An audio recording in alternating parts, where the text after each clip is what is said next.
Target promo code, how to use. If you want to use your target promo code, but you're not being able to where you find out where you can put and utilize your target promo code, it's very simple. First, you simply open your browser and go to target.com. Now, add the products that you want to buy to your cart. After you add the products that you want to buy or purchase to your cart, click on the cart icon from the top right hand side. Do not go to the checkout page just yet. Now, when you're on the cart page, to apply your promo code on the right hand side, you can see before the checkout page comes the potential savings promo code and add button. So if you have a promo code, just click on the add button next to the promo code.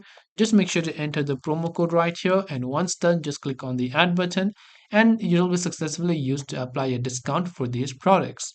And this way you should be able to apply a promo code on Target. I hope this video helped you out. If you have got any further questions, feel free to leave them down.